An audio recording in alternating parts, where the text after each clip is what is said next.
মানুষগুলো পাগল হয়ে বিশ্বনবীকে খুঁজতে আরম্ভ করবে।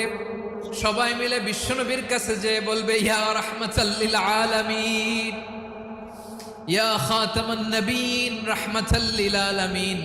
দেখেন আমাদের কি অবস্থা, কি কঠিন বিপদে আমরা আছি, দাঁড়াতে পারি না, সূর্যের আলোতে ঘেমে হয়রান। আজকে কেউ সুপারিশ করতে পারবে না। সব নবীরা অপারগতা স্বীকার করেছে, তারা বলেছে আপনি ছাড়া কেউ নাকি আল্লাহর সামনে দাঁড়াতে পারবেন না, আপনি একটু সুপারিশ করেন। বিশ্বনবী বলবেন, আসো আসো, আজকের দিনে আমি ছাড়া আল্লাহর সামনে কেউ দাঁড়াতে পারবে না। বিশ্বনবী মাকামে মাহমুদে যে আল্লাহু আকবার বলে সিজদায় লুটিয়ে পড়বেন,